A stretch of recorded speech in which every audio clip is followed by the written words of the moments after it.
Assalamualaikum warahmatullahi wabarakatuh. Selamat, Waalaikumsalam Waalaikumsalam warahmatullahi warahmatullahi wabarakatuh. wabarakatuh.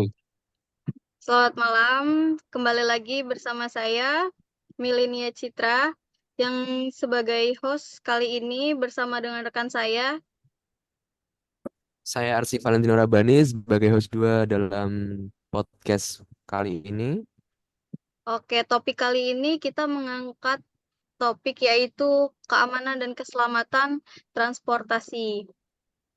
Di sini kita sudah bersama dengan rekan-rekan kita yang berasal dari bermacam-macam matra, ada matra darat, laut, dan juga udara, serta perkereta apian. Silakan untuk rekan-rekan dari matra darat untuk memperkenalkan dirinya. Ada Mas Fadilah Yusuf, silakan Mas. Baik, terima kasih Mbak Citra. Assalamualaikum warahmatullahi wabarakatuh. Izin memperkenalkan diri, nama Fadilah Yusuf dari UPT BPTD kelas 2 Riau. Terima kasih Mbak Citra. Oke, terima kasih Mas Fadilah. Berikutnya ada Mas Fadil Ar-Rasyid, silakan Mas. Siap, terima kasih Mbak Citra. Selamat malam, Malam. saya Fadil Al-Rasid dari BPTD kelas 3 Daerah Istimewa Yogyakarta. Terima kasih. Ya, selanjutnya ada rekan kita dari Matra Laut, yaitu ada Mas Ayub, silakan Mas.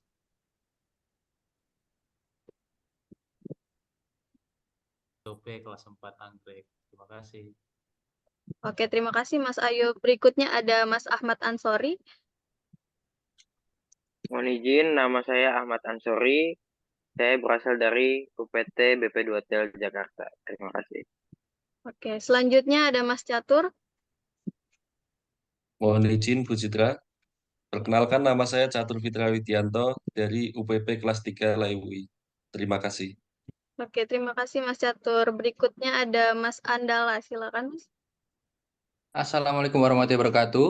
Waalaikumsalam warahmatullahi wabarakatuh. Izin memperkenalkan diri, nama adalah Bagus Surya, asal dari UPT KSOP kelas 4 Lok Sumawe. Terima kasih. Oke, terima kasih Mas. Berikutnya ada dari Matra Udara, yaitu Mas Imam. Silakan perkenalkan dirinya Mas. Oke, selamat malam rekan-rekan. Nama saya Muhammad Imam Wirazani. Saya dari Odban 5 Makassar. Terima kasih. Kamilan. Oke. Berikutnya yang dari perkereta apian, ada Mas Eno, silakan. Assalamualaikum warahmatullahi wabarakatuh. Selamat malam teman-teman semuanya. Izin memperkenalkan diri, nama Muhammad Eno Azil Setiawan. Saya dari UPT Balai Teknik Perkeretaapian kelas 1 Bandung. Terima kasih Mbak Citra. Oke, terima kasih Mas Eno. Berikutnya di sini saya mau tanya-tanya sedikit nih kepada rekan-rekan sekalian. Sehubungan dengan arus mudik Lebaran nih, kan baru banget. Gimana sih pendapat dari rekan-rekan sekalian mengenai keamanan dan keselamatan transportasi pada saat ini? Aku mau nanya dari Matra Darat dulu. Ada Mas Fadilah Yusuf, gimana pendapatnya? Baik, terima kasih Mbak Citra. Pertanyaannya, menurut saya untuk keselamatan dan keamanan di transportasi darat sekarang sudah cukup baik, tapi ada beberapa poin-poin penting. Sekarang juga kan di transportasi darat ini mungkin paling banyak yang terjadi kecelakaan. Di sisi lain dari kendaraan pribadi atau eh, PO bus untuk bus-bus akap gitu. Jadi sini kan kita sebagai insan perhubungan dapat dipetik dari poin kelima dari 5 citra manusia perhubungan, yaitu tanggung jawab terhadap keselamatan dan keamanan jasa perhubungan. Jadi kita sebagai insan perhubungan harus menjamin keselamatan dan keamanan untuk pengguna jasa perhubungan tersebut. Bagi Oke. pengguna jasa perhubungan, dari sisi transportasi darat ke bis, yaitu di terminal sendiri, kami menjamin keselamatan dan keamanan tersebut dengan melaksanakan giat, yaitu ramcek. Ramcek sendiri itu yaitu pemeriksaan terhadap unit kendaraan baik dari dokumen, kelengkapan dokumen maupun cek fisik kendaraan seperti lampu sen, terus lampu-lampu rem maupun interior kendaraan seperti perlengkapan keselamatan yaitu segitiga pengaman, P3K maupun palu pemecah kaca. Di situ kami cek semua bis-bis di terminal yang ada di Riau ini. Contohnya kami mengecek seluruhnya dan masih banyak PO bis di sini nih yang masih belum bisa memenuhi hal tersebut. Seperti contohnya dokumen-dokumen itu eh, dokumen KP, uji KIR, mereka masih mungkin sedikit bandel ya, tidak memperpanjang dokumen-dokumen tersebut. Dan banyak bis-bis yang mungkin mereka karena fisik kendaraan mereka tidak memenuhi kelayakan uji jalan, jadi mereka kadang nggak berani masuk untuk ke terminal itu. Nah, hal tersebut kami mengantisipasinya dengan ada tim patwal, yaitu tim tersebut yang mencari bis-bis tersebut yang tidak masuk terminal. Jadi untuk dihimbau untuk masyarakat agar menggunakan bis-bis yang sudah tertanda atau stiker dari kami Ramcek yang di depan kacanya itu kami sudah Ramcek yang sudah memenuhi, kami beri tanda stiker tersebut. Terima kasih Mbak Citra. Oke, terima kasih banyak Mas Fadila Yusuf atas pendapatnya. Aku mau dengar pendapat dari bagian laut. Apa sih pendapatnya Mas mengenai keamanan transportasi pada saat ini? Aku mau nanya pada Mas Ayub, silakan Mas. Kalau menurut saya, kalau dari material laut ya, sejauh ini sih dari material laut itu sudah cukup baik untuk tingkat keamanan dan keselamatan. Namun ada beberapa faktor nih yang kadang jadi jadi alasan buat ini harus kita penuhi nih biar keselamatan kita itu dapat terjamin. Mungkin yang pertama dari infrastruktur pelabuhannya, Mbak. Jadi infrastruktur pelabuhan ini mencakup semuanya, Mbak, mulai dari kualitas dermaga, jembatan, kapalnya itu sendiri, dan fasilitas-fasilitas penunjang lainnya. Mungkin yang kedua yaitu mengenai kondisi perairan.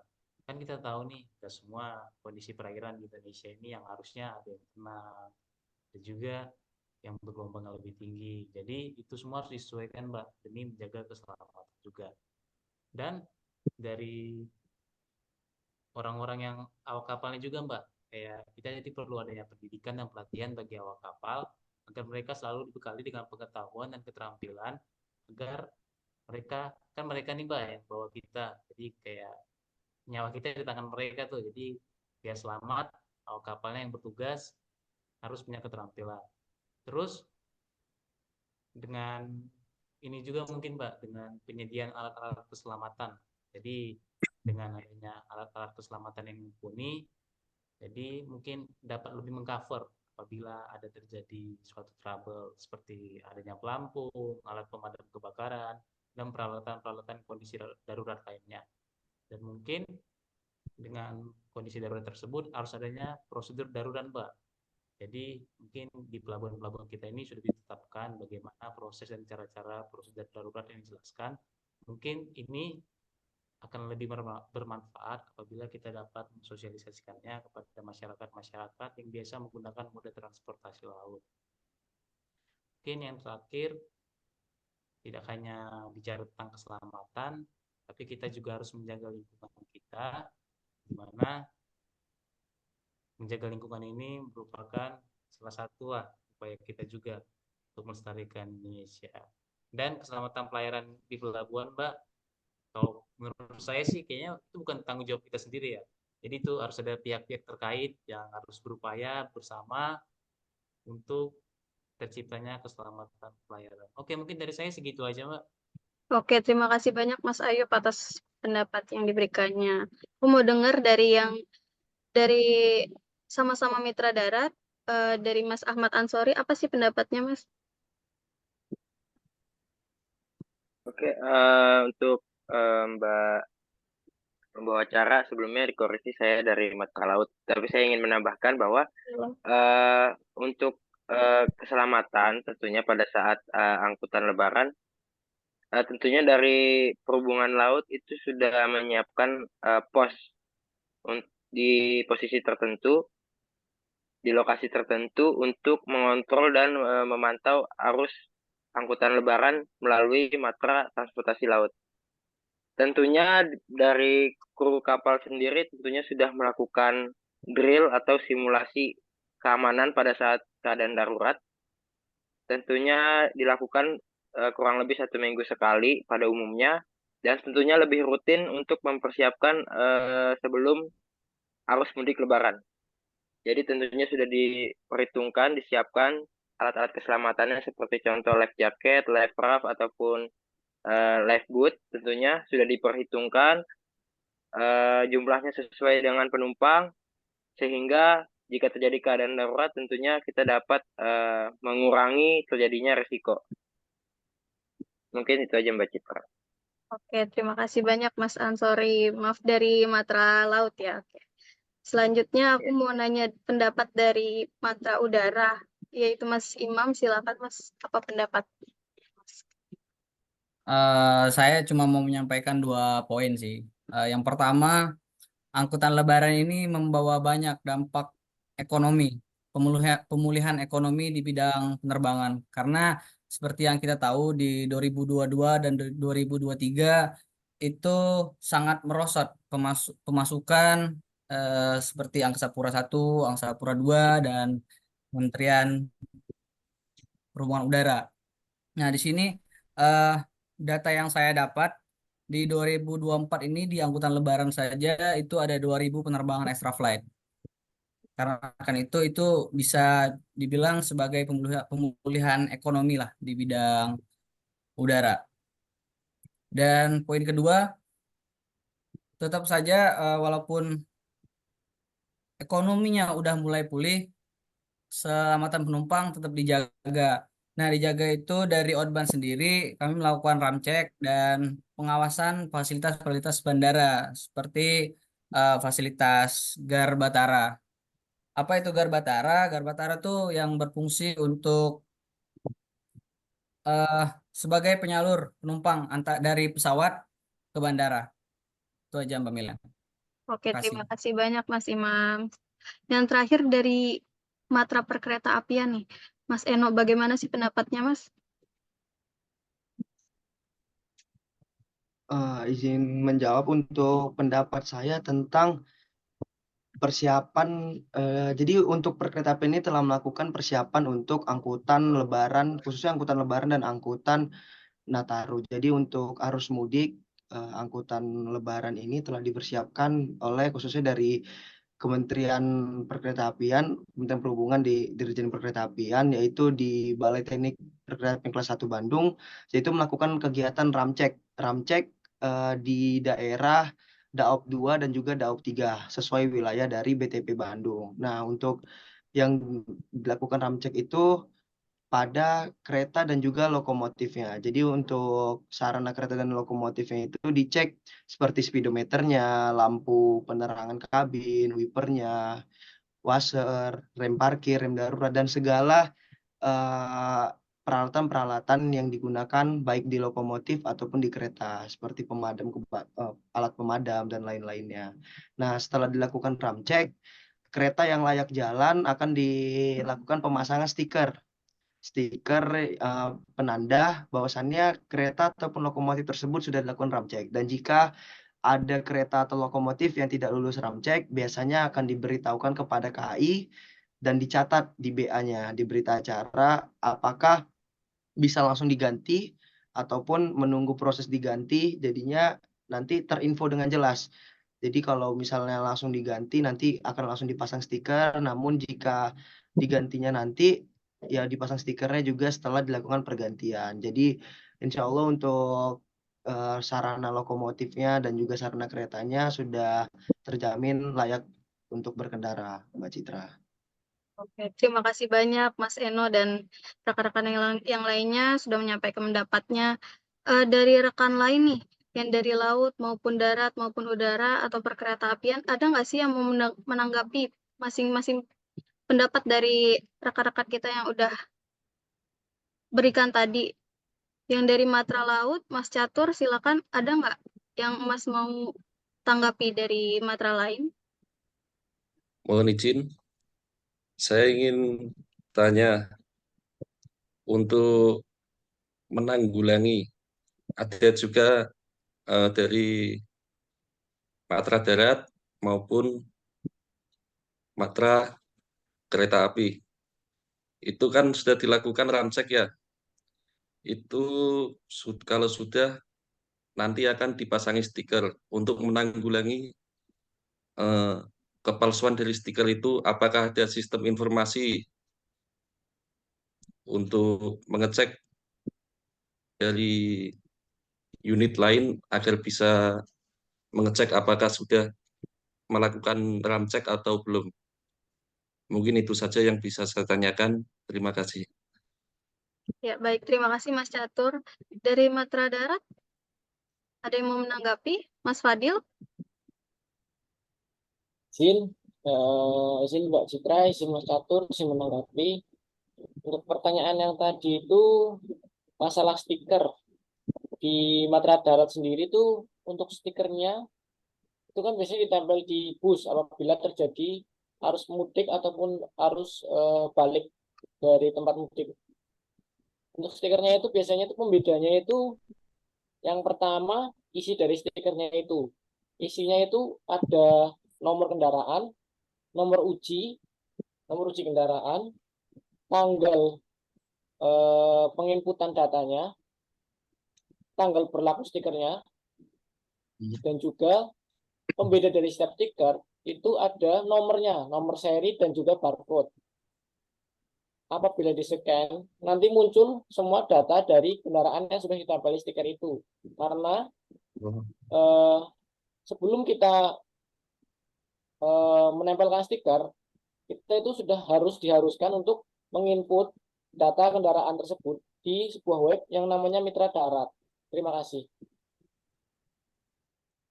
Siap, terima kasih Pak Fadil. Oke. Izin Mas Catur sudah terjawab? Sudah, Bu. Berarti itu sudah dikirim ke pusat, Pak ya? Datanya itu bisa dicek dari unit ke lain. Ya, bisa karena sudah terhubung di semua matra darat. Ya, terima kasih, Pak. Di sini saya izin menambahkan, saya Citra dari Direktorat Prasarana Perkeretaapian. Saya juga pernah bertugas posko pada saat angkutan Lebaran tahun kemarin, di mana untuk penempelan stiker itu sebaiknya ditempelkan sebelum dengan jarak sebelum dari pelabuhan atau tempat untuk menyeberangnya. Jadi untuk stikernya tersebut ini juga diberikan langsung oleh dari petugas Kementerian Perhubungan secara resmi yang menjaga pada posko-posko yang ditetapkan di dekat area-area penyeberangan.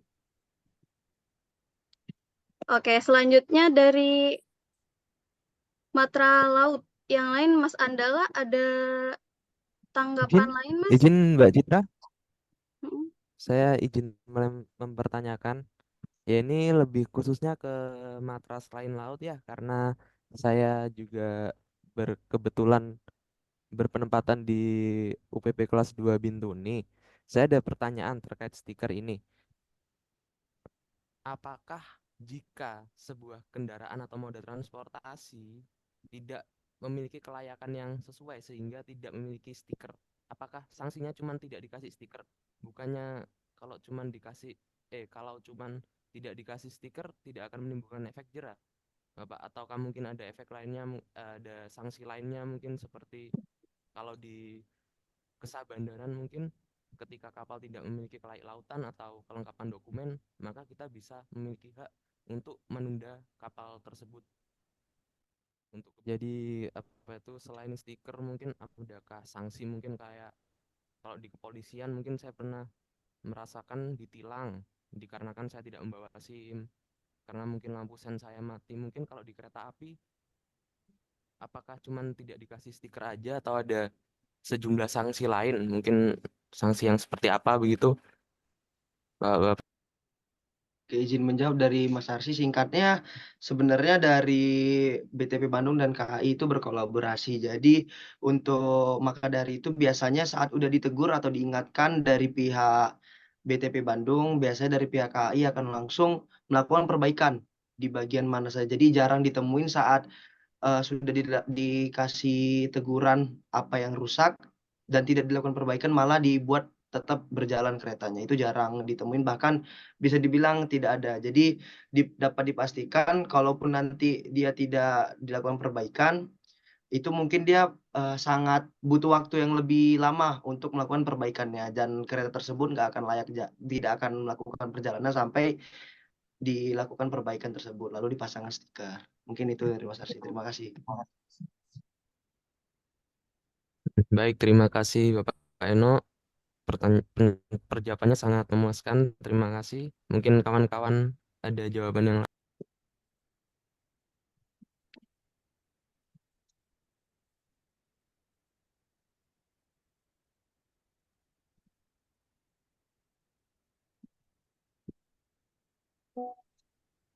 Gimana rekan-rekan yang lain? Baik, Apakah ada tanggapan yang lain? Atau kalau sudah tidak ada, saya berikan sepertinya sudah. kepada host Arsi, silakan. Ya, Ibu Citra, sepertinya diskusi malam ini sudah cukup terlalu dalam ya. Kalau begitu, izinkan saya menyampaikan kesimpulan dari diskusi singkat malam ini. Mulai dari darat, banyak kecelakaan yang terjadi di darat dikarenakan masih kurangnya kesiapan, baik dari pihak pengendara ataupun pengguna transportasi yang lain seperti kurangnya dokumen atau yang kecil saja seperti lampu sen, yang pasti dapat memberikan bahaya atau resiko yang berlebih saat berkendara. Yang kedua, untuk pihak dari laut, beberapa kapal lokal memang masih ditemukan kurangnya kesadaran akan budaya keselamatan. Contohnya seperti jumlah pelampung yang tidak sesuai dengan jumlah penumpang, dan tentunya itu sangat membahayakan ketika terjadi sesuatu seperti insiden di atas laut. Tentunya itu akan sangat membahayakan penumpang yang tidak mendapatkan lifebuoy. Dan yang terakhir, untuk pihak bandara, saya yakin pihak bandara mengusahakan agar setiap pesawat dapat meningkatkan kelayakan, walaupun nilai kecelakaannya terhitung rendah daripada matra lainnya. Selanjutnya, untuk petugas dari perkeretaapian, mereka telah mengupayakan pengawasannya maksimal tentunya dengan memberikan stiker, dengan melakukan ram check, dan stiker sebagai validasi untuk kelayakan moda transportasi tersebut. Dari keempat matra, semua memiliki masalah baik dari internal maupun eksternal. Perilaku vandalisme yang kadang menjadi masalah utama di lapangan. Namun saya yakin petugas di lapangan telah memberikan sosialisasi kepada seluruh elemen masyarakat guna tetap menjaga fasilitas publik agar hal-hal yang tidak diinginkan bisa dicegah. Mungkin sekian dari saya, kesimpulan yang dapat saya ambil pada diskusi malam ini. Atas waktunya saya ucapkan terima kasih untuk Bapak Andala Bagus, Bapak Eno, Bapak Fadil, Bapak Catur, dan Bapak Ahmad Ansori, Bapak Ayub, dan Bapak Fadila Yusuf. Saya ucapkan terima kasih. Siap, Mungkin Mas. ada tambahan dari Ibu Milenia Citra. Mas, mohon maaf tadi keluar. Ada kendala sedikit tadi di laptop saya. Mati lampu. Oh, baik, Bapak. Siap. Oke, baik. Terima kasih Mungkin ada untuk tambahan lagi dari Ibu Citra. Oke, terima kasih untuk Mas Arsi atas kesimpulan yang diberikannya. Jadi sudah di akhir acara kita kali ini. Aku mau dengar suara dari Mas Andala dulu. Mas, tolong kasih pantun dong sebagai penutup.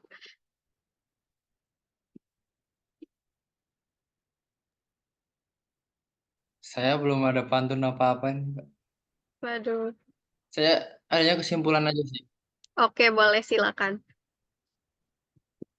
Kesimpulan dari saya, dalam melakukan perjalanan wisata menggunakan jasa perjalanan wisata, haruslah lebih teliti agar tidak menimbulkan kerugian dari segi materi dan imateri.